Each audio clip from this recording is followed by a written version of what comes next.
সন্তান 10টা জন্ম দিয়ে লাভ নাই, একটা সন্তানকে যদি কৃষ্ণ পথে ব্রতী করে দিতে পারেন, ভগবানের সাথে যদি তার সম্পর্ক তৈরি করে দিতে পারেন, ওই রাস্তার পথে তাকে যদি ক্লিয়ার করে দিতে পারেন, মায়ের মাতৃগর্ভটা জন্মের মতো ধন্য হয়ে যাবে। সুধীজন, আমরা মানব কুলে জন্ম নিয়ে এই দেহটা পারলাম না একদিন গোবিন্দের সেবায় আত্মনিবেদিত করতে, একদিন পারলাম না গৌর সেবায় এই মনটা নিমজ্জিত করতে, কিন্তু রাক্ষস কুলে জন্ম নিয়ে আমাদেরকে দেখিয়ে দিলেন প্রভুর চরণ লাভ করে। রাক্ষস কুলে জন্ম নিয়ে ভগবানকে লাভ করলেন, আর আমরা মানব কুলে জন্ম নিয়ে একদিন ভগবানের সেবায় লাগতে পারলাম না। এই যে গৌরীদাস, যিনি ত্রেতা যুগে রাবণের ব্রাতাস পুত্র বিভীষণের পুত্রের নাম ছিল তরণীসেন। একটু মন দিয়ে কথাগুলো শোনেন। রাবণের ব্রাতাস পুত্র বিভীষণের পুত্রের নাম ছিল তরণীসেন।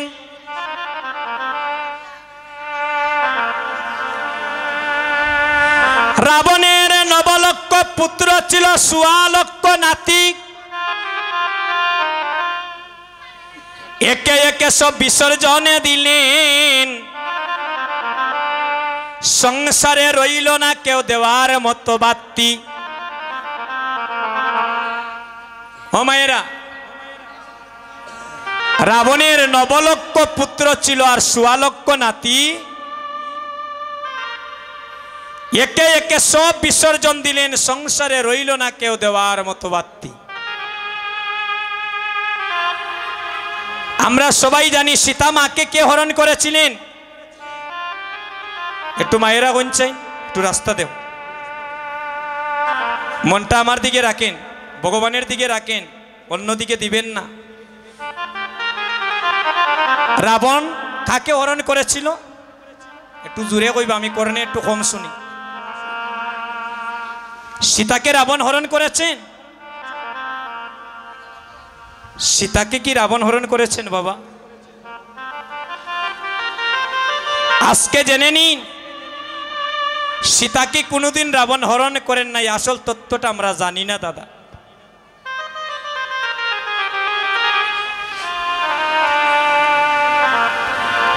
রাবণের মতো শ্রেষ্ঠ রাম ভক্ত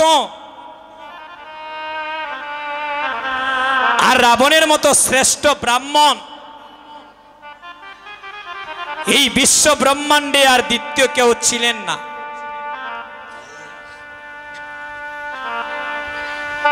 আমি সংক্ষেপে আপনাদের কাছে কথাটা বলছি। ও দিদিরে ওখানে ওদিকে তাকাইতা, ওদিকে মা,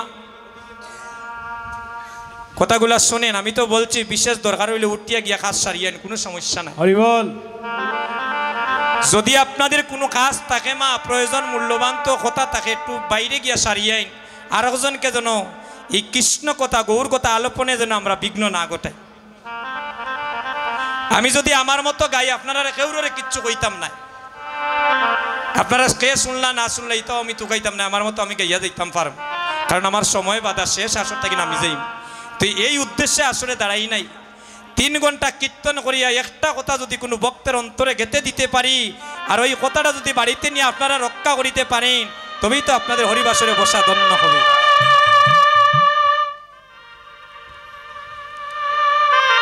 আমি সংক্ষেপে কথাটা বলছি, শুনে নেন। রাম, লক্ষ্মণ আর মা সীতা 14 বৎসরের জন্য বনবাসে এসেছিলেন। 14 বৎসরের যখন বনবাসে এসেছিলেন, আস্তে আস্তে আস্তে মা, আস্তে। 14 বৎসরের জন্য বনবাসে এসেছিলেন, একদিন সীতা দেবী ওই বনের মধ্যে দেখতে পেলেন সুন্দর একটা মৃগী ঘোরাফেরা করছে। সীতা দেবী প্রভু রামচন্দ্রকে বললেন, স্বামী গো, ওই দেখো বনের মধ্যে এত সুন্দর একটা মৃগী যাচ্ছে, যদি তুমি ওই মৃগীটাই আমাকে একবার এনে দাও। রামচন্দ্র কি করলেন? মা সীতা দেবী কথা রক্ষা করতে তীরধনুক হাতে নিয়ে, ভক্তেরা জায়গা হচ্ছে না, একটু সামনে আসলে মায়েরা অনেক বসতে পারবেন, একটু আইন সামনে, একটু সামনে আসো, আইন মাগো একটু সামনে আইন, আমি তো আপনাদের দেশের সন্তান, ডরাইন না যেন টেকাউকা যাইতাম না, আইন আও দিদি সামনে আও।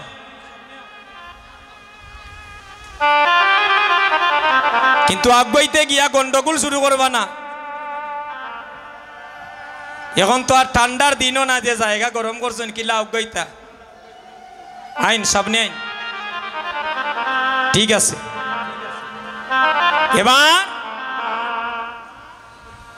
যখন বনের মধ্যে ছুটলেন, ছুটতে ছুটতে মৃগী তো আর ধরতে পারছেন না, এটা হচ্ছে মায়ামী মৃগী। হঠাৎ সীতা দেবী শুনতে পেলেন প্রভু রামচন্দ্র ভাই লক্ষ্মণকে উদ্দেশ্য করে ডাকছেন, লক্ষ্মণ ভাই আমাকে তুমি বাঁচাও। সীতা দেবী বললেন, লক্ষ্মণ ওই শুনো, তোমার দাদা মৃগী ধরতে গিয়ে মনে হয় গভীর জঙ্গলে কোনো বিপদে পড়েছে, যাও লক্ষ্মণ তোমার ভাইকে গিয়ে তুমি রক্ষা করো। লক্ষ্মণ বলছে, বৌদি আমার এটা পূর্ণ বিশ্বাস, আমার দাদার এই গভীর জঙ্গলে কখনো কোনো বিপদ হইতে পারে না। ওটা সীতা দেবী বলছেন, লক্ষ্মণ হে, আমি শুনেছি এই জগতে বাইয়ে জানে, বাইয়ের বেদন আর জানিবে কে, আর জানে জনমে দুঃখিনী মা যে মা গর্ভে ধারণে করিয়াছে। কোন ভাই যদি বিপদে পড়ে আর ভাই তার ভাইকে স্মরণে কোনে, বিশ্ব ব্রহ্মাণ্ড একদিকে, আর ভাইয়ের জন্য ভাই রক্ষা করতে ছুটে যায় আরেকদিকে। যাও লক্ষ্মণ, আমি নিজ কর্ণে শুনতে পেলাম তোমার দাদা তোমাকেই ডাকছে। বলছে, বৌদি আমি তো একই কথা বলছি, আমার দাদা কোনো বিপদে পড়তে পারে না। লক্ষ্মণ, লক্ষ্মণ এত নিষ্ঠুর তুমি, এত পাষাণ তুমি, আমি তোমাকে আদেশ করছি তুমি দাদাকে রক্ষা করতে, আর তুমি বলছো এটা দাদার কন্ট্রোলে, তাহলে তুমি ঘরে থাকো, আমি তোমার দাদাকে রক্ষা করতে যাচ্ছি। লক্ষ্মণ নিরুপায় হয়ে বলছেন, বৌদি আমি তোমার আদেশ পালন করতে যাচ্ছি, তবে একটি কথা, আমি একটা কুণ্ডলী এঁকে দিয়ে যাচ্ছি বৌদি, আমি দাদাকে নিয়ে আসার আগ পর্যন্ত তুমি কুণ্ডের বাইরে যাবে না, নাইলে বিপদ হতে পারে।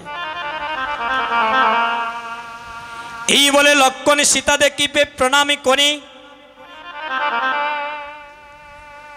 রামকে এই বিপদ থেকে রক্ষা করার জন্য যাত্রা করলেন। এদিকে রাবণ মায়াবী চলনা করে একটা ভিখারির বেশ ধারণে করে সীতার এই শীর্ণ কুটিরে এসে বলছে, ভিক্ষাং দেহি, ভিক্ষাং দেহি, ভিক্ষাং দেহি। সীতা দেবী বাইর হয়ে দেখেন একজন ভিখারি ওনার কুটিরের সম্মুখে দাঁড়িয়ে আছে। আপনি? বলে, মা আমাকে একটু ভিক্ষা দাও, আমি অনেক দিনের উপবাসী। বলে, আমি তো এই কুণ্ডের বাইরে যেতে পারবো না, আপনি কুণ্ডের ভিতরে এসে ভিক্ষাটা নিয়ে নেন। কিন্তু যখনই কুণ্ডের ভিতরে যেতে চান, দাউ দাউ করে অগ্নি জ্বলে। যেমনই করে হোক চলনা করে সীতাকে বাইর করে আরেকটা রথে করে লঙ্কায় নিয়ে গেলেন। যখন লঙ্কায় নিয়ে যাচ্ছেন রাবণ, সর্বপ্রথম দেখা হয়েছিল জটাই পাখির সাথে। জটাই পাখি যখন দেখলেন সীতা চিৎকার করছেন, আমাকে রক্ষা করো, আমাকে রাবণ লঙ্কায় নিয়ে যাচ্ছ, কে কোথায় আছো, আমাকে বাঁচাও। জটাই পাখি অনেকক্ষণ যুদ্ধ করলেন, কিন্তু রাবণ যখন তার তরোয়াল দিয়ে জটাই পাখির ডানা কেটে দিল, তার সর্বশক্তি দেহের কমে গেল। দেখবেন পাখির যদি কেউ ডানা ভেঙ্গে দেয়, কেটে দেয়, মা, তার শক্তি কমে যায়। জটাই পাখি ভূমিতে পড়ে গেল। এদিকে মা সীতা তো নিয়ে যাচ্ছেন রাবণ, এদিকে লক্ষ্মণ আর প্রভু রামচন্দ্র গড়ে এসে দেখেন সীতা তো ঘরের মধ্যে নেই। ডাক দিতে শুরু করলেন, সীতা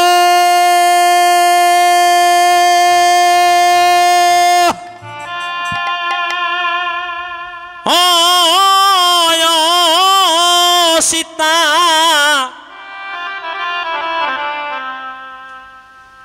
প্রভু রামচন্দ্র ডাকছেন আর লক্ষ্মণ ডাকছেন, বৌদি তুমি কোথায়?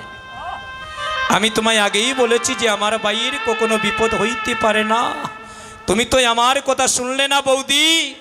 এখন তুমি কোথায় আছো, সাড়া দাও। ঘরের মধ্যে কুস্তে কুস্তে যখন আর সীতাকে পেলেন না, পাগলের মতো উন্মাদ হয়ে কুস্তে লাগলেন সীতাকে। হঠাৎ দেখা হলো জটাই পাখির সাথে। জটাই পাখি নয়নের জলে কাঁদছে আর বলছে, প্রভু প্রভু হে,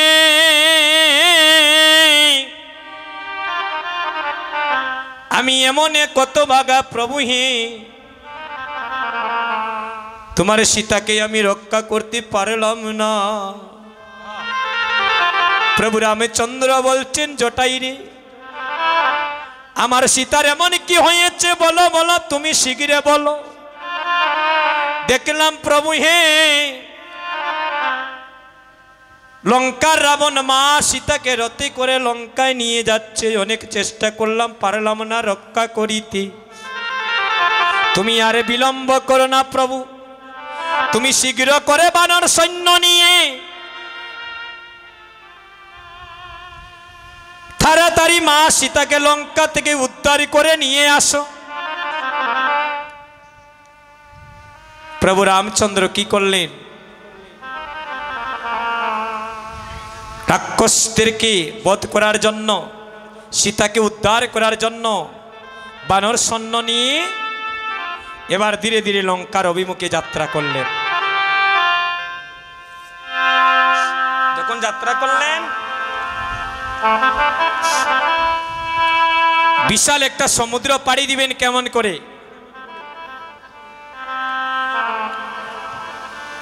এবার বানর সৈন্যগণ কি করলেন? একটা সেতু বন্ধন করতে শুরু করলেন। কিভাবে?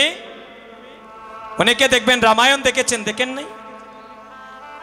পাথরের মধ্যে বানর সৈন্যগণ লিখতেন জয় রাম জয় রাম, লিখিয়া পাথরটা যখন জলের মধ্যে ফেলে দেন, দেখা যায় রাম নামে শিলা জলে ভেসে উঠে।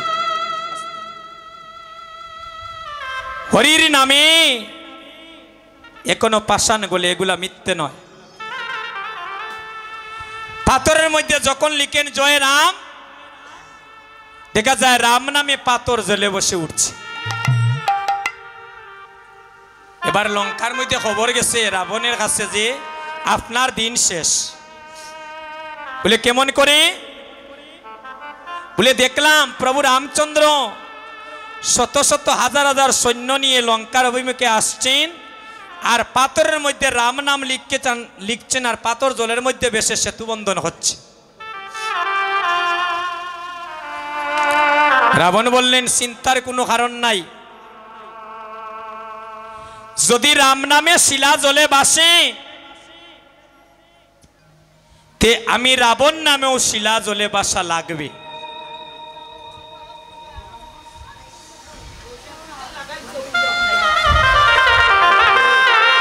রাম নামে যদি শিলা জলে বাসে,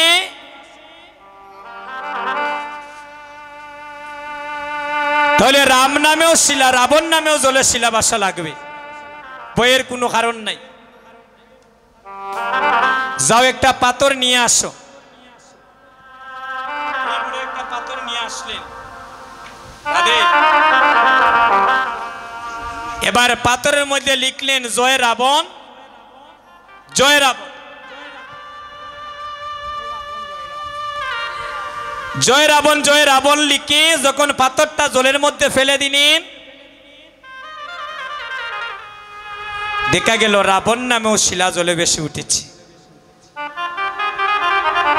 এবার লঙ্কার যারা সৈন্য ছিল মনের মধ্যে একটা সাহস আসলো, রাম নামেও দেখি শিলা জলে বাসে,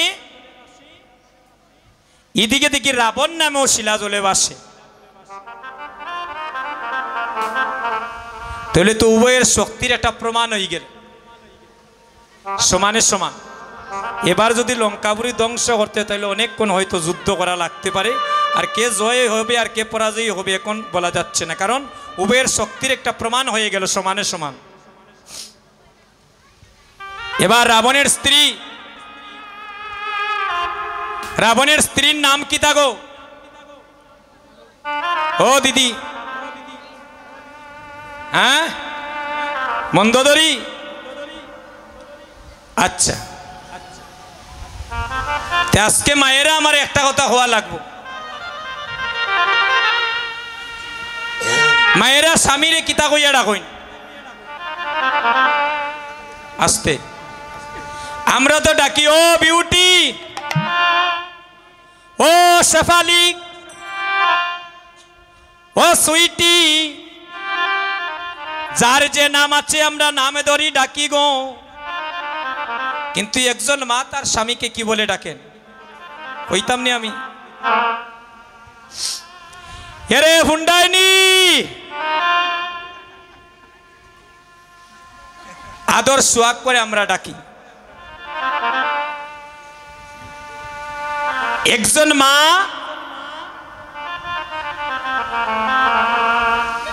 তার দুইজন স্বামী, একজন জগৎস্বামী আর একজন নিজ স্বামী, নাকি? যে মা জগৎস্বামীকে সেবা দিয়ে নিজ পতির সেবা দিয়ে, ওই মায়ের ঘরে কৃষ্ণ ভক্ত সন্তানের বীজ বপন হয়। ওই কথাগুলা কালে পূর্ণায় বলবো আমরা, এখন আর সময় নেই, লীলার ভিতরে আলোচনা করি। সুধীজন, রাবণের স্ত্রীর নাম মন্দোদরী, নাকি মা?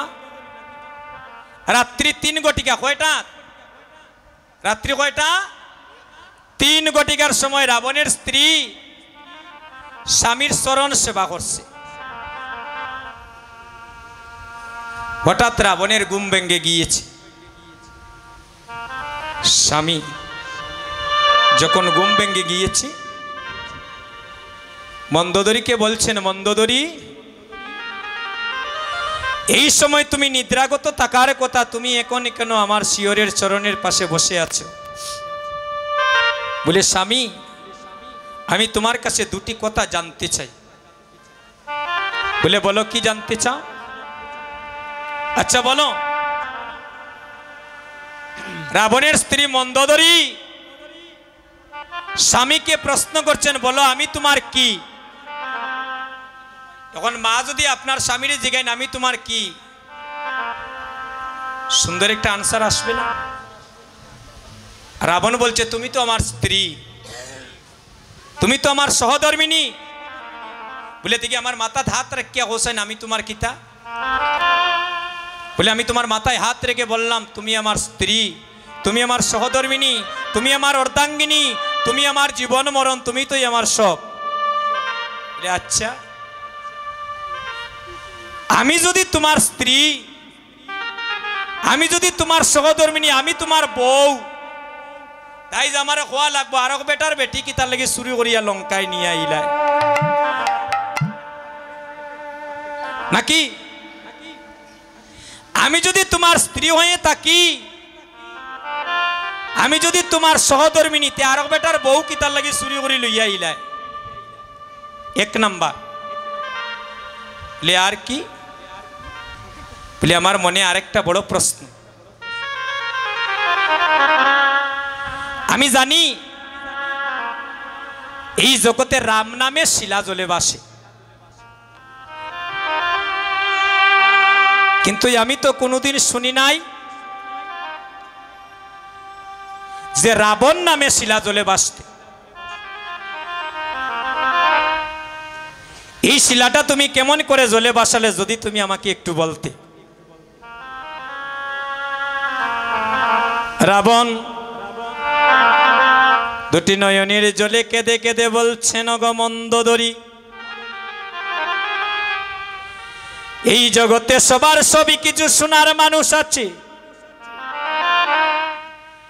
কিন্তু আমি কাঙ্গালের মনের কথা শোনার মানুষই নাই। আমি জানি মন্দোদরী, এই জগতে রাম নামে শিলা জলে বাসে, কিন্তু রাবণ নামে শিলা জলে বাসে না। তাহলে তুমি কেমনি করে রাবণ নামে শিলা জলে বাসালে বলো বলো। বলছেন, শুনো শুনো মন্দোদরী, এই জগতের প্রতিবেশী লোককে দেখানোর জন্য পাথরের উপরে লিখেছি 2 বার জয় রাবণ জয় রাবণ, আর পাথরের নিচে আমি 108 বার লিখেছি জয় রাম জয় রাম। আর তুমি আমায় প্রশ্ন করেনি আমি আরেকজনের স্ত্রী কেন চুরি করে লঙ্কায় নিয়ে আসলাম। শুনো শুনো মন্দোদরী, আমাদের জন্ম হয়েছে রাক্ষস কুলে, যদি আমি সীতামাকে লঙ্কায় নিয়ে আসি, একদিন প্রভু রামচন্দ্র মা সীতাকে উদ্ধার করিতে আমাদের রাক্ষস কুলে প্রভুর পদার্পণে ঘটবে। আর যদি প্রভুর একবার চরণের পদাঘাত আমাদের রাক্ষস কুলে পড়ে, এই মা সীতার উসিলায় প্রভুর চরণের স্পর্শে আমাদের রাক্ষস কুলের সবাই জন্মের মতো উদ্ধার হয়ে যাবে। সেই রাবণ একদিন রাজপ্রাসাদের বাম পাশে বসিয়া দুটি নয়নের জলে কাঁদছে। নয়ন নাম কি মা? এই যে দুইটা নয়নের নাম কি? একটা নয়নের নাম হলো গঙ্গা, আর একটা নয়নের নাম হলো যমুনা। একটাবার চোখটা মুজিয়া দেখুন না, কিতা দেখা যায়?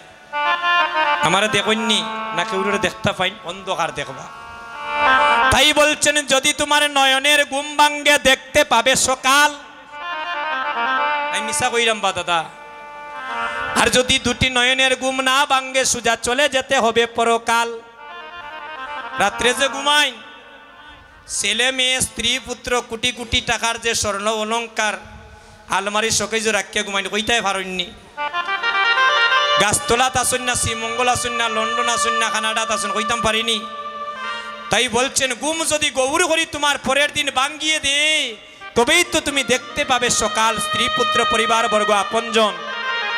আর যদি ঘুমটা না ভেঙ্গে দে, ওই রাত্রেই তোমার জীবনের শেষ ঘুম।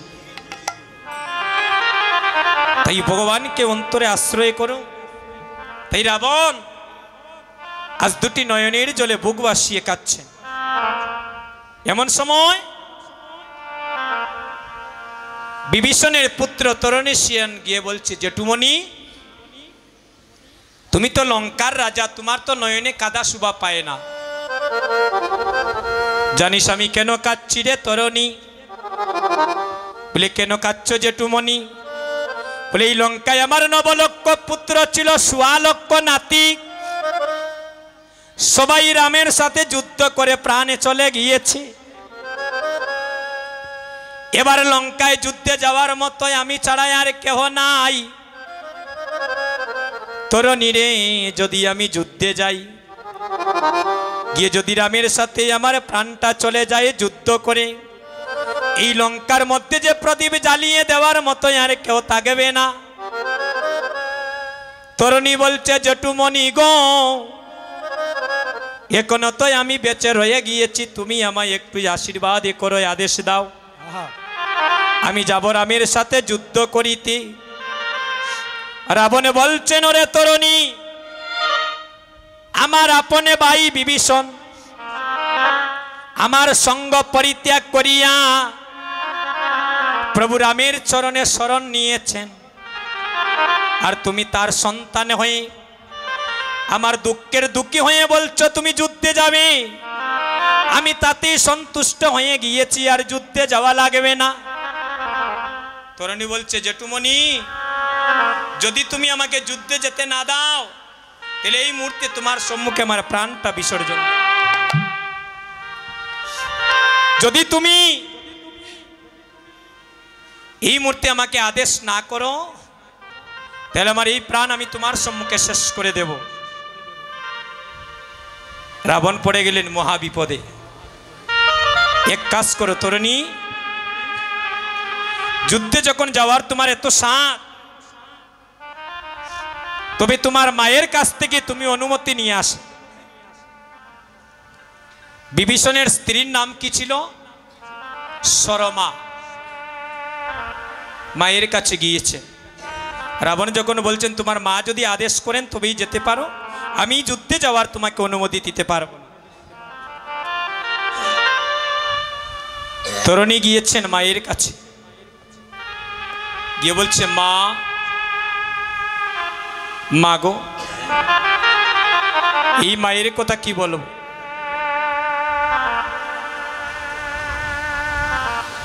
এই যে মা দুই অক্ষরে ময় আকার, মা গো, আপনাদের ঋণ আমরা কখনো শোধ করতে পারবো না। এখানে দেখেন আমার বাবার মতো অনেক বাবা বসে আছে। পিতামাতার ঋণ কোনো সন্তান কোনোদিন পরিশোধ করতে পারে না।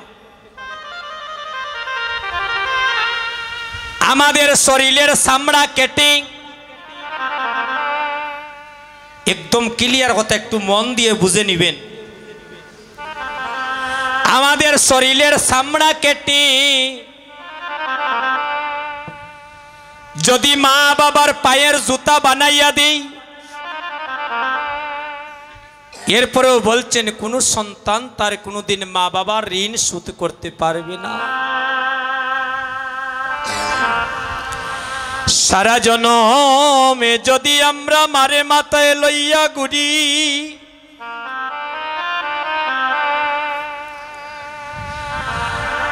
সারা জনমে যদি আমাদের মারে মাথায় লইয়া ঘুরি,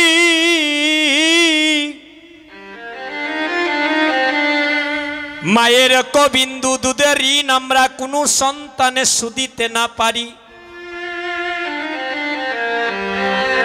এই জগতে এমন সন্তান আছে গো মা,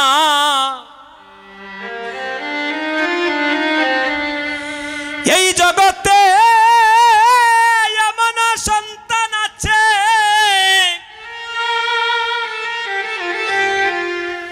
তারি গর্ভধারিণী মাকে লাথি মেরে ঘর থেকে বাহির করে দে, কিন্তু কোনো মা তার সন্তানকে কুয়াশীর্বাদে দেয় না।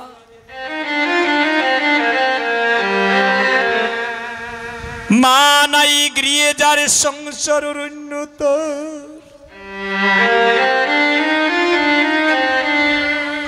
দেখিলে মায়ের মুখে মুছে যায় সব দুঃখ, দৈব দুর্বিপাকে যদি কোনো মায়ের সন্তান মারা যায়, দেখবেন প্রতিবেশী জানার আগে আগে জানে তার জন্মে দুঃখী মায়। আজি তরুণী নয়নের জলে কেঁদে কেঁদে বলছে মা গো,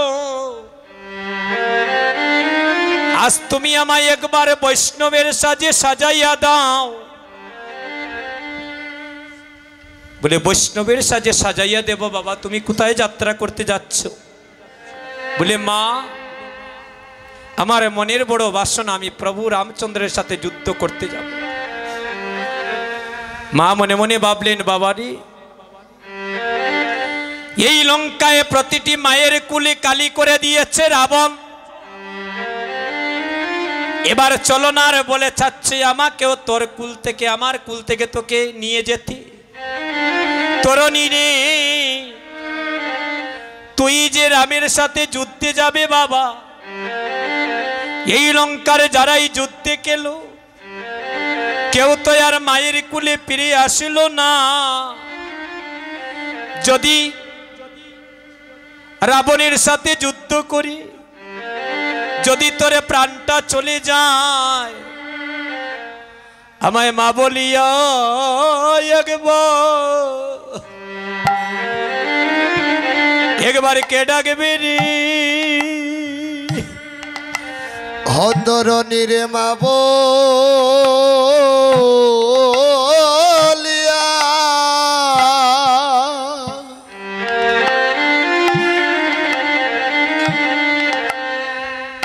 হাওয়ায় কে ডাকিবে রে ধরণী আমায় মা বলি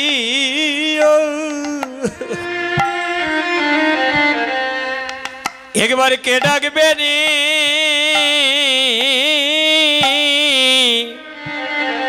ও তরুণী আমায় মা বলিয়া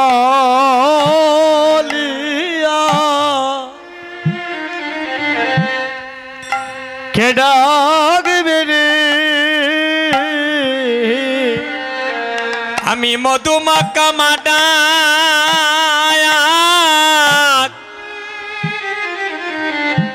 আরে শুনিব না রে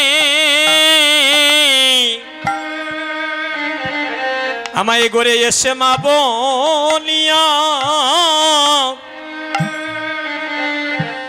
একবার কে ডাকবে নে হরে মধু মামা ডাকে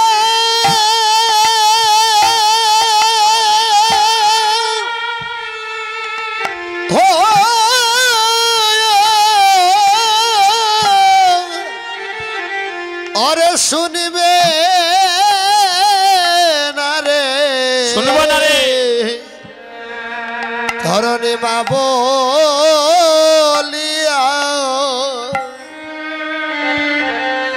আমায় কে ডাকবে রে ওই আমি মধুমাকা মা ডাকায়া তাই গৌর হরিব তরুণী ওই আমি শুনব না রে তরুণী রে আমায় মা বলিয়া ওই আমায় আর কে ডাকবে রে ধরণী রে মায়ে জানে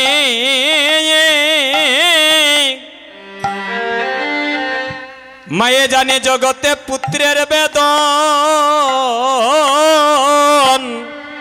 ও তরুণী রে মায়ে জানে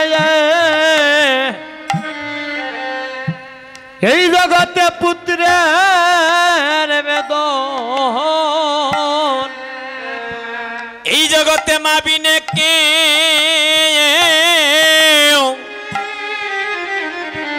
মা বিনে কেউ জানে না রে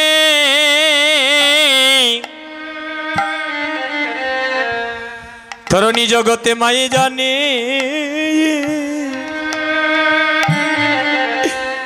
মায়ে জানে পুত্রের বেদন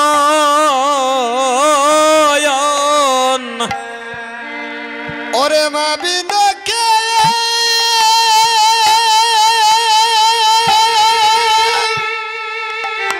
ও নিতাই গৌর হরি বল হরি বল। ওরে মা বিনকে ওরে জানে না রে গোবিন্দ হতরণী রে হরে মায়ে জানে হরে পুত্রে বেদ তরণী রে তুই যদি যুদ্ধে গিয়ে একবারে প্রাণটা চলে যাই রে বাবা আমি এই অভাগিনী কে করে যে এসে মা বলে ডাকারে কেউ থাকবে না তরণী বলছে মা গো তোমার মতো নিষ্ঠুর পাষাণ মা এই জগতে আর কার আছে সবাই যুদ্ধে গিয়ে প্রভুর চরণে লাভই করে নাও আর তুমি চাচ্ছ রাক্ষস কুলে আমাকে এখনো ধরে রাখতে অগো মা জননী, তুমি কি আমাকে একবার সাজাইয়া দাও বৈষ্ণবের সাজে, আমি যেন যুদ্ধে গিয়ে রামের সাথে যুদ্ধ করি, আমি রাক্ষস কুল থেকে উদ্ধার হয়ে তোমাকেও যেন উদ্ধার করিতে পারি। ওই কথা শুনে সরমার অন্তরে চৈতন্য জাগ্রত হলো। তরণীকে বলছেন, তরণী রে, আয় বাবা, আজকে আমি জন্মের মতো তোকে সাজাইয়া দেই। মা কি করলেন? সর্বঙ্গে আজ দিল লিখে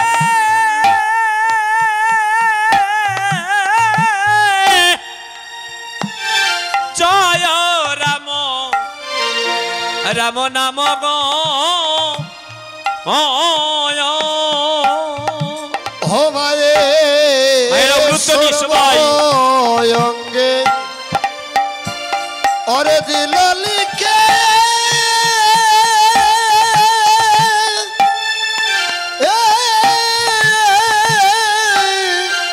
ওরে জয় রাম নাম গো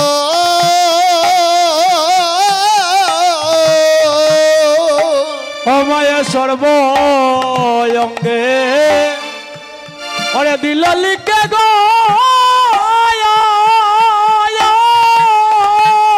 জয় রাম নাম, ওরে জয় রাম রাম নায়া। ও মায়ের নয়ন জলে এই বক্ষ বাসে দারার নাইও রাব গয়। ওরে মায়ে নয়ন জলে বক্ষ বসর আজি দারার নাই রাবণে মা নয়ন জলে, নয়ন জলে কাঁদিতে আছে। ও মা নয়ন জলে ও মা কাঁদিতে আছে। এগো হাতরণী, তরণী বলিয়া পুত্র সুখে মা নয়ন জলে কাঁদিতে আছে। अरे हा तरुणी तरुणी बोलिया माये पुत्र सुखी कादिते आसे। তরণী একবার আমায় মা বলো রে। ও তরুণী একবার আমায় মা বলো রে। আজ মা বলছেন একবার আমায় মা বলো, আর জানি না তোমার ওই বদনে আমি মা ডাক শুনতে পাবো না। তরণী একবার আমায় মা ডাক করে। একবার আমায় মা বলো রে। ও তুমি মা বলিয়া আবার কুলে আয় রে বাচ্চা। তুমি একবার আমায় মা বলো রে। ওরে মা বলিয়া কুলে আয় রে বাচ্চা। ওরে একবার আমায় মা বলো রে। ও তরণী মা বলিয়া একবার কুলে আয় রে বাবা। তুমি একবার আমায় মা বলো রে। ওরে মা বলিয়া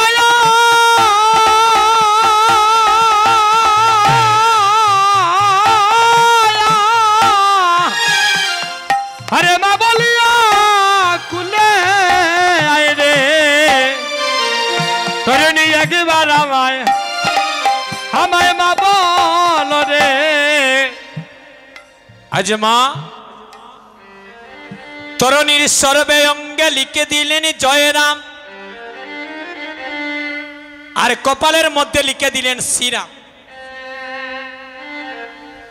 সর্বঙ্গে লিখে দিলেন জয়রাম, আর ওই কপালের ঠিক মধ্যখানে লিখে দিলেন শ্রীরাম। এবার মাকে বলছেন, মা আমি তো যুদ্ধে যাব, তোমার আশীর্বাদের আমার প্রয়োজন আছে নাকি নাই? মা গো তুমি আশীর্বাদ করো।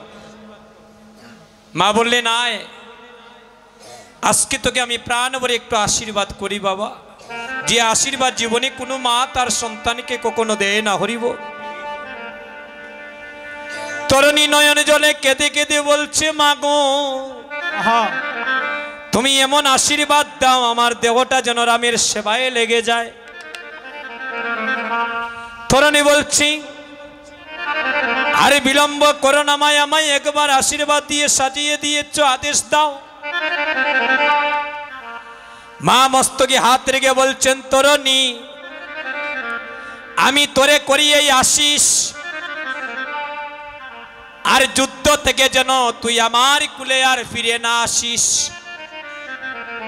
দেখেন মা কত নিষ্ঠুর হয়ে আশীর্বাদ দিচ্ছে, তোর দেহটা যেন বাবা রামের চরণের সেবায় লেগে যায়, আমাদেরকে যেন উদ্ধার করে দিতে পারিস। মায়ের আশীর্বাদ নিয়ে যুদ্ধক্ষেত্রের দিকে যাত্রা করেছে। এবার যুদ্ধক্ষেত্রে গিয়ে ডাক দিচ্ছেন, রাম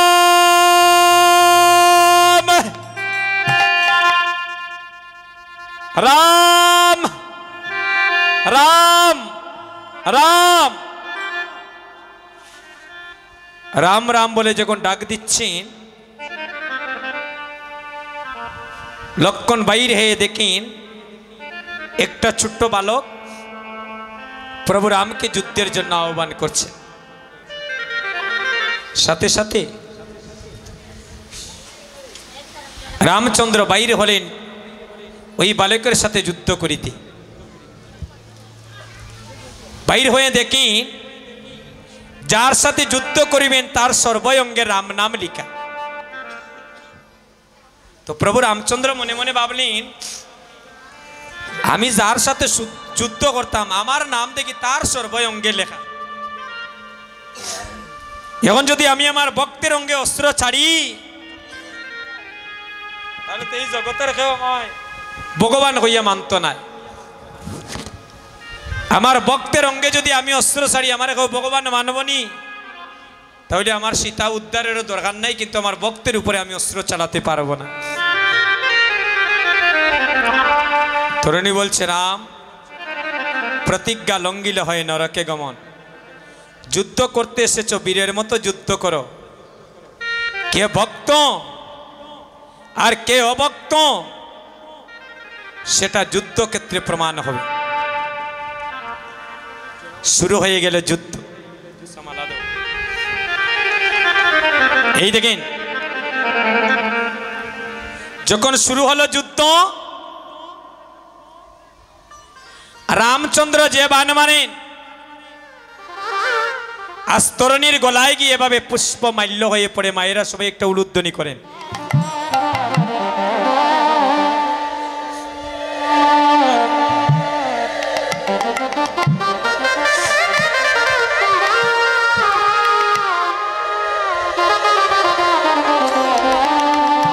রামচন্দ্র যে বান মারেন তরুণীর গলায় গিয়ে পুষ্প মাল্য হয়ে পড়ে, আর তরুণী সেন যে বান মারেন প্রভু রামের চরণে গিয়ে পুষ্প মাল্য হয়ে পড়ছে। কেউ কাউকে হারাতে পারছেন না, তুমুল যুদ্ধ হচ্ছে। এমন সময় বিভীষণ গিয়ে বলছেন, প্রভু ওই বালককে বধ করতে হলে তুমি বৈষ্ণব বান যোজনা করতে হবে। দেখেন নিজের সন্তানের মৃত্যুবান বলে দিচ্ছে। যখনই বৈষ্ণব বান যোজনা করলেন সাথে সাথে তরুণীর দেহটা দুখণ্ড হয়ে গেল। এবার কাটা মস্তকটা মাটিতে পড়ে রাম রাম রাম রাম রাম রাম রাম বলে ভূমিতে পড়ে গেল। এবার কাটা মস্তকটা বুকের উপরে জড়িয়ে ধরে বিভীষণে কাঁদছে। রামচন্দ্র বলছেন বিভীষণ, এই লঙ্কায় তোমার কত বড় ভাই বধ করলাম, কত রাক্ষস কুলের তোমার আপনজন বধ করলাম, কই তুমি তো এত কাদা কাঁদো নাই কখনো? বলে প্রভু, আজ আমি মনের সুখে কাঁদছি, মনের দুঃখে নয়। কেন? মনের দুঃখে কাঁদছি না, মনের সুখে কাঁদছি, কারণ আমার সন্তান তোমার চরণে শরণ নিয়েছে। তবে তুমি তাকে আশীর্বাদ করো, সে যেন তোমার সঙ্গ ছাড়া না হয়। আমি জানি যে কুলি যারই জন্ম হোক না কেন, কেউ যদি প্রভুর চরণে শরণ নেয়, ভগবান তার মনোবাঞ্ছা পূর্ণ করে। বলে তথাস্তু, আমি কথা দিলাম আগত দাপরেই আমি যখন লীলা করতে আসব, গৌর লীলায় সবচেয়ে মরমীয় ভক্ত থাকবে, তার নাম থাকবে গৌরীদাস কীর্তনিয়া। তার মাধ্যমে রাধা প্রেমের জ্বালা আমি নিবারণ করব। আর বৃন্দাবন লীলায় সবচেয়ে মরমীয় সখা থাকবে, তার নাম থাকবে সুবল সখা। এই তো সেই ভক্তের মনোবাঞ্ছনা পূর্ণ করছেন। আজুরে গৌরাঙ্গের মনে কিবা বই উঠিল, আজুরে গৌরাঙ্গের মনে কিবা বই উঠিল, ভক্ত মণ্ডলী ছাড়ি কাননে পাচ্ছিল। আরে ভক্ত মণ্ডলী ছাড়ি কাননে পাচ্ছিল।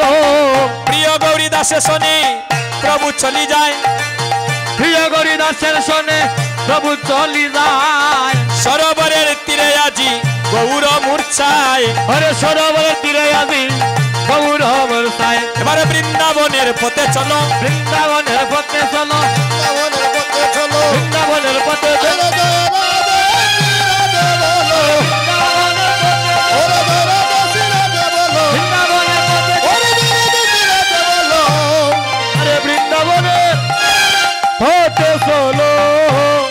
দেখেন সময় কত হয়েছে, আমাদের সময় কিন্তু দেওয়া একটা থেকে 60টা। দাদা টুকাত লেখিয়া দিস 5টা বন্ত গাওয়ার লাগে। দেখেন আমরাও আসলে খুব ক্লান্ত, প্রতিদিন কীর্তন, সত্যি কথা যেটা মা। আগামীকাল এখানেও পূর্ণা দিয়ে আমাদের নবীগঞ্জ কীর্তন, এভাবে প্রায় প্রতিদিনই কীর্তন। তো ভক্তের কথাও রাখবো, আমরা 4:30টা পর্যন্ত গাইব। হরিবল, আমরা 4:30টা পর্যন্ত গাইব নে দাদা। পরবর্তী কীর্তনীকে 4:30টার ভিতরেই আসরে আসতে বলবেন, কারণ সুবল মিলন লীলাটা এমনি অনেক কঠিন। আসরটা ধরে রাখতে হয় প্রভুর কৃপায়, আপনাদের আশীর্বাদে। তো যাই হোক, আমরা যদি ভক্তের মনে কষ্ট দিতে এলে তো আমরাও কষ্ট পাবো নি, তাই গৌর হরিবল। আচ্ছা, এবার যারা বৃন্দাবনে যাবেন দুটি হাত তুলেন। পিছনের হাতগুলা কমে গেছে নাকি তাকে? হ্যাঁ, হাতটা তুলেন সবাই, দুটি হাত তুলেন। যারা হাতের তালি দিতা নাই, পর জন্মে দেখবেন হাতটা তোলার চাইলেও তুলতে পারতাম।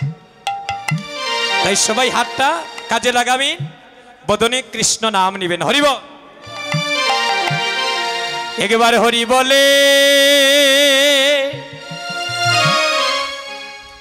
সবাই দুটি বাহু তুলে। মনে করতানি আমি দেবাশিস দেখি আর নাত নামাই, বলে তাই তো ওবাই সেই রে, এই গেলা তো আর খেয়াল রাখরা না। বলে ওবাই দি দেখ রা, এই গেলা তো আর দেখ রা না, সিফা সাফাই খেয়ে লুকাইয়া কিতা করটা। আমি আপনারে ফাঁকি দিতে পারি, হাতটা নামাইনি 1 মিনিট। আপনি আমারে ফাঁকি দিতে পারবা না, মিশা কইরাম আসতে রে ভাই। কিন্তু ওই দেখরানি ঠাকুর করে একজন বইয়া রাখছেন, তান্ডে ফাঁকি দেওয়া যাইবনি।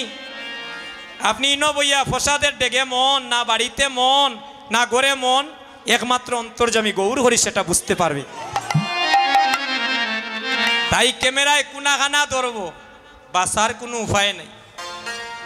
চিত্রগুপ্তে একজন আছে গো আমাদের লগে, চিত্র অর্থ হচ্ছে ছবি আর গুপ্ত অর্থ হচ্ছে গোপনে। জন্ম থাকি মৃত্যুর আগুন তো আমরা ক্যামেরা করে। যেদিন মারা যাইমু কেসেট ওটা ভব নদীর ভারে চালু করে দিব, বলে গ্রামসি মঙ্গলের অমুক ভক্তর চুইস দেও, শুরু হইব জন্ম থাকি মৃত্যু পর্যন্ত কিতা করছেন দেখবা। গ্রামসি মঙ্গল বইয়া হকলে আতর তালি দিলা তাই মোবাইল টিপাই, হকলে আতর তালি দিলা তাই মোবাইল টিপাইরা, হকলে আতর তালি দিলা তার মন আর দিকে। হ্যাঁ, সেদিন আর ফালানুর কেউ জায়গা পাইতাম নাই। হরিবল, সেদিন কেউ সাক্ষী দেওয়া লাগতো না। আমি দেবাশিস যাইমুনি আপনার লগে, না আমার লগে আপনি যাইবা, নই গ্রামের কোনো মেম্বার চেয়ারম্যান এমপি যাইবা খেদ সাক্ষী দিব সেদিন সাক্ষী দেব এই দুটি নয়ন সাক্ষী দিবে এই দুটি হাত অনেক কাজ হয়েছেন কীর্তনীয় তবু তুমি গোবিন্দ সেবায় লাগাইছ না সাক্ষী দেবে এই বদন সাক্ষী দেবে এই কর্ণ সাক্ষী দেবে এই চরণ তাই সময়ের কাজ সময়ে করবেন সবাই দুটি হাত তুনি এরা নিজের রোগের যে ঔষধ এখন কিলা উঠছে সবাই ভগবান ডে ডরাই রেগো যাই যাতে হই না কেন সবাই দুটি হাত তুনি একবার হরি বলে দুটি বাহু তুলে চলো রে যাই মধুর বৃন্দাবনে উলুত্তনি মা হরে বলে বাহু তুলে চলো রে যাই মধুর বৃন্দাবনে ও চলো রে যাই মধুর বৃন্দাবনে ও চলো রে যাই মধুর বৃন্দাবনে চলো রে যাই মধুর বৃন্দাবনে ওরে চলো রে যাই মধুর বৃন্দাবনে চলো রে যাই মধুর বৃন্দাবনে ওরে চলো রে যাই মধুর বৃন্দাবনে একবার হরি বলে দুটি বাহু তুলে চলো রে যাই মধুর বৃন্দাবনে একবার হরি বলে দুটি বাহু তুলে চলো রে যাই মধুর বৃন্দাবনে ও যে নামে বুবাই কথা বলে রে যে নামে আতুরি হেঁটে চলে রে যে নামে বুবাই কথা বলে রে যে নামে আতর হেঁটে চলে রে একবার হরি বলে দুটি বাহু তুলে চলো রে যাই মধুর বৃন্দাবনে হরে বলে দুটি বাহু তুলে চলো রে যাই মধুর বৃন্দাবন যে নামে আছে শুধু শান্তি শান্তি যে নামে নাই কোনো ক্লান্তি যে নামে আছে শুধু শান্তি শান্তি যে নামে নাই কোনো ক্লান্তি একবার হরি বলে দুটি বাহু তুলে যাই মধুর বৃন্দাবনে একবার হরি বলে দুটি বাহু তুলে চলো রে যাই মধুর বৃন্দাবনে এই চলে রে অমন চল বৃন্দাবনে চল চলে রে আমার চল মধুর বৃন্দাবনে চল এগো বৃন্দাবনে গিয়ে একবার রাধে বল বৃন্দাবনে গিয়ে একবার রাধে বল বৃন্দাবনে গিয়ে একবার রাধে বল বৃন্দাবনে গিয়ে একবার রাধে বল বৃন্দাবনে চল আমার চল মধুর বৃন্দাবনে চল আমার চল মধুর বৃন্দাবনে চল আরে বৃন্দাবনে তরুলতা সবাই বলে কৃষ্ণ কথা আরে বৃন্দাবনে তরুলতা সবাই বলে কৃষ্ণ কথা ও তুমি মানব হইয়া ঘুমের ঘরে রইলে অচেতন ও তুমি মানব হইয়া ঘুমের ঘরে রইলে অচেতন এই বৃন্দাবনে চল চলে রে আমার চল মধুর বৃন্দাবনে চল আমার চল মধুর বৃন্দাবনে চল তোমরা জুকার দেহ গো আমার রাধা রানীর নামে তোমরা জোকার দেহ গো রাধা রানীর নামে তোমরা জুকার দেহ গো আমার রাধা রানীর নামে তোমরা জোকার দেহ গো আমার রাধা রানীর নামে এগো রাধা রানীর নামে আমার প্রাণ গোবিন্দের নামে রাধা রানীর নামে আমার প্রাণ গোবিন্দের নামে এগো রাধা রানী নামে আমার প্রাণ গোবিন্দের নামে রাধা রানী নামে আমার প্রাণ গোবিন্দের নামে তোমরা জুকার দেও গো আমার রাধা রানীর নামে জোকার দেহ গো আমার রাধা রানীর নামে এগো রাধা রানীর নামে আমার প্রাণ গোবিন্দের নামে রাধা রানী নামে আমার প্রাণ গোবিন্দের নামে আমার প্রাণ গোবিন্দের নামে আমার প্রাণ গোবিন্দের নামে রাধা রানী নামে আমার প্রাণ গোবিন্দের নামে তোমরা জোকার দেহ গো আমার রাধা রানী নামে তোমরা জোকার দেহ গো রাধা রানী নামে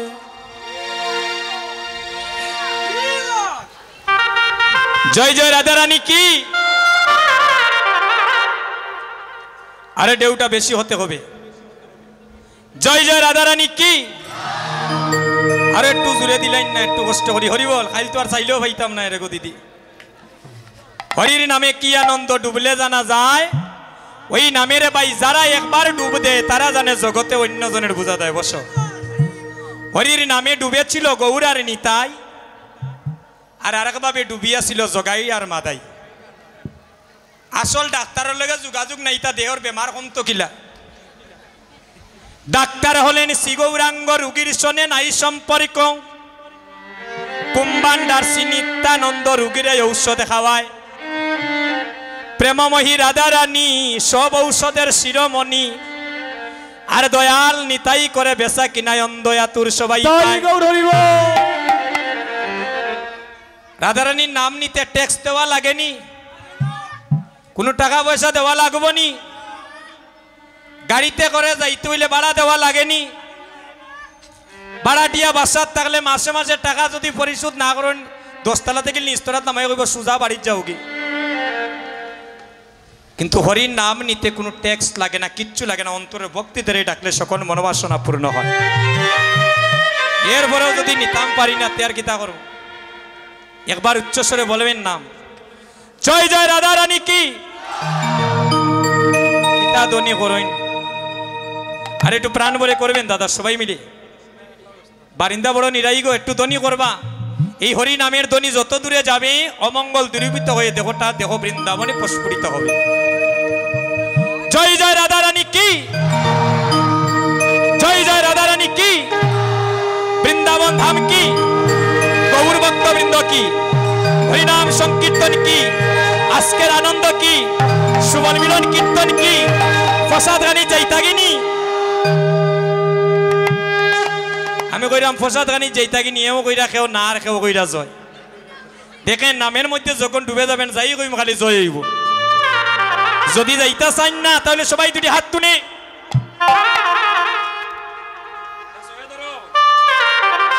সবাই দুটি হাত তুলিন একবার হরি বল হরি বল হরি বল হরি বল, সবাই হরি বল হরি বল হরি বল হরি বল। বাবা পারের সম্বল হরি বল হরি বল, আরে বাবা পারের সম্বল হরি বল হরি বল।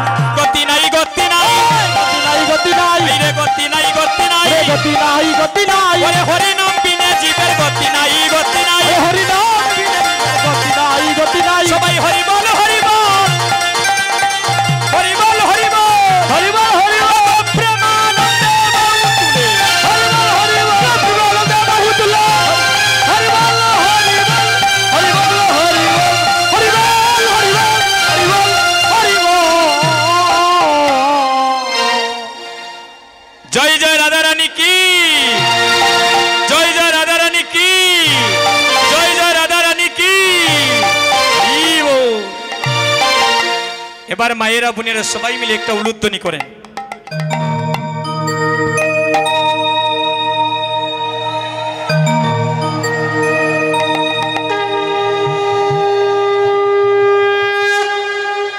দাঁড়াও,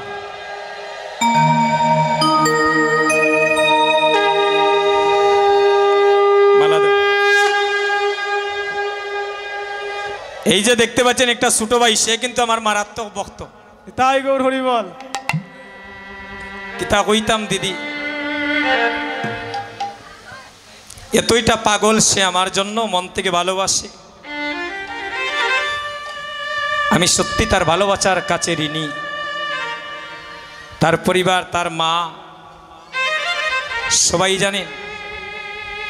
এই কয়েকদিন আগে আপনাদের কালাপুর কীর্তনে করেছি, সেও এখানে এসেছে, গতকালকে অধিবাসী ছিল, আজকে এখানে এসেছে। দেখেন শিশুকালে তার ভগবানের প্রতি তার মনের অনুরাগ।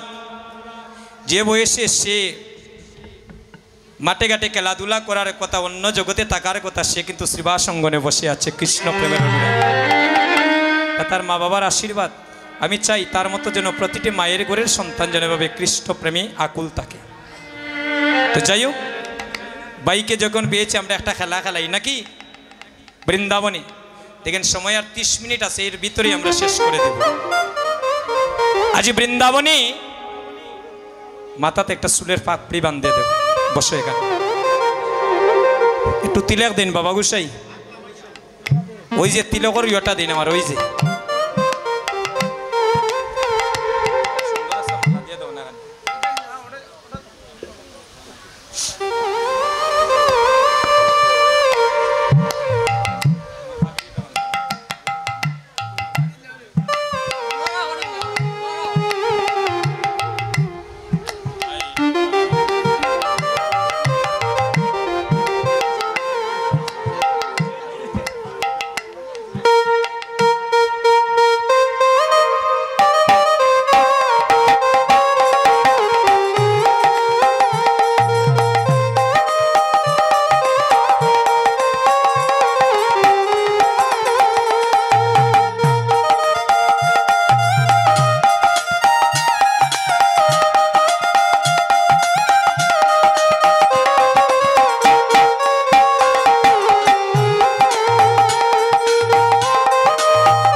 সুদিয়ন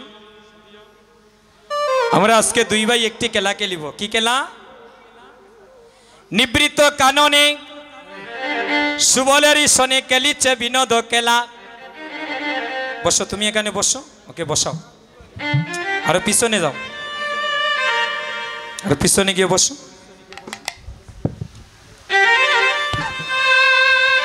বিনোদ খেলা হচ্ছে নিত্য নতুন খেলা।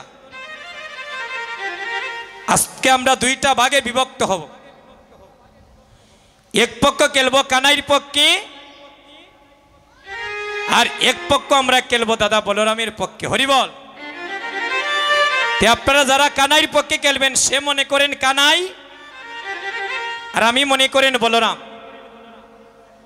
যারা কানাইর পক্ষ নেবেন দেখি হাতটা তুলেন, হাতটা তুলেন, আমি ভালো করে দেখি আপনাদের হাতটা। সবাই কানাইর পক্ষে খেলবেন? আচ্ছা, এবার যারা কানাইর পক্ষ নিয়েছেন একটা উলুধ্বনি করেন, হরিবল। আচ্ছা,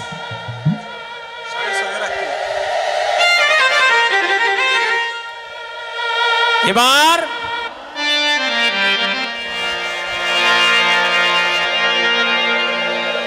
বলরামের পক্ষ যারা নিবেন, অর্থাৎ আমার পক্ষে যারা থাকবেন হাত তুলেন। মায়েরা বড় চালাক দেখি, খানাইর পক্ষে যারা তুলছেন তুলবা না, খানাইর পক্ষে যারা তুলছেন তুলবা না। এখন বলরামের পক্ষে যারা তুলবেন হাতটা তুলেন।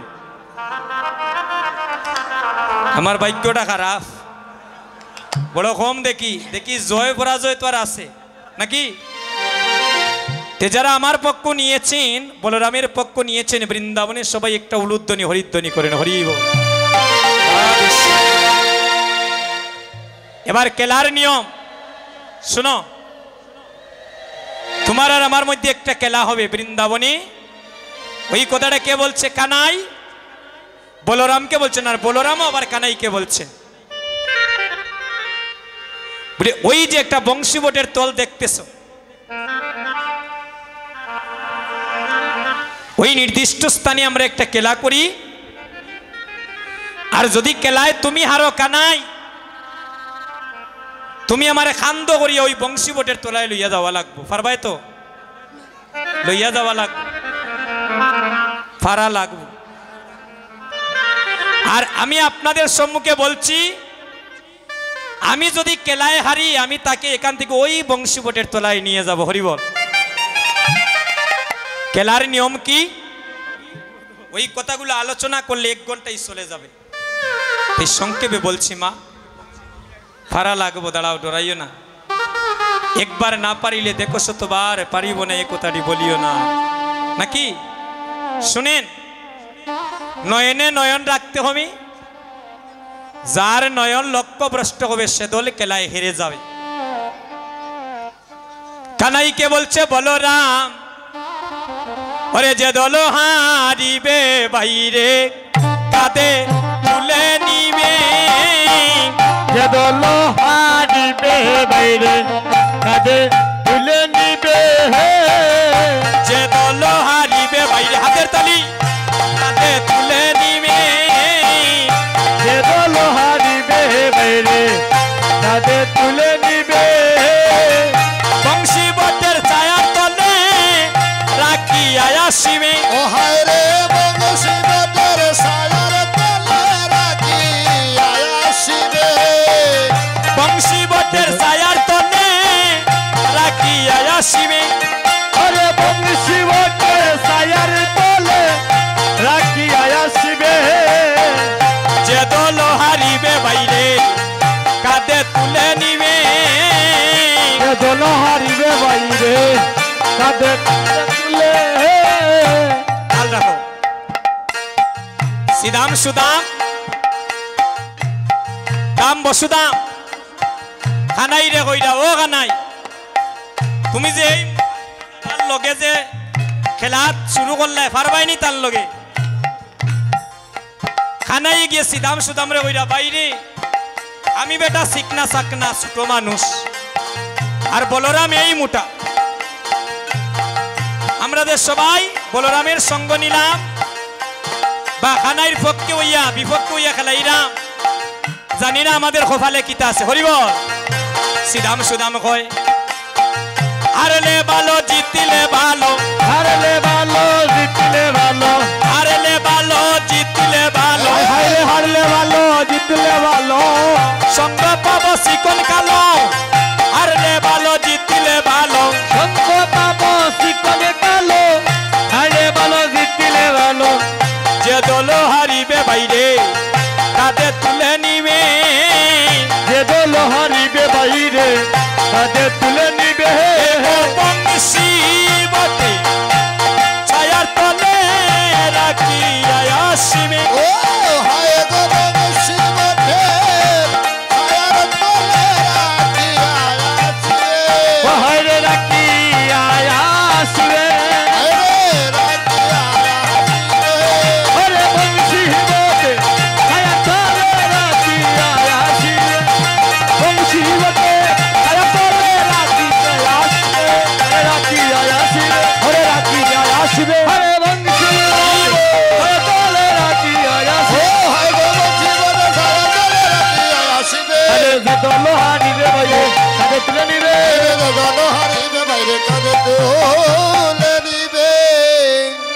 এবার বসো, খেলাটা শুরু হয়ে গিয়েছে। আমি খুব সংক্ষেপে বলছি মা, খেলা যখন শুরু হয়েছে সুবল এক পাশে কানাই এক পাশে। খেলার নিয়ম নয়নে নয়ন রাখা, নয়ন যদি লক্ষ্যভ্রষ্ট হয় সে দল হেরে যাবে। সুবলের বদনী আর রাধারানী বদনী কিন্তু একই বদন। এবার সুবলেরও মুখে হেরি আর রাধা রাধা রব করি, আজু কেলায় হারিলা কানাই, তাই গৌর হরিব হরিব, যারা কানাইর পক্ষ নিছেন হাতটা তুলইন, আর যারা বলরামের পক্ষ নিছেন হাতটা তুলইন, সবাই হাতটা তুলেন, হাতটা তুলেন। এবার যখন হারিছে কানাই, বলরামের পক্ষ কিতা কইরা জানেননি,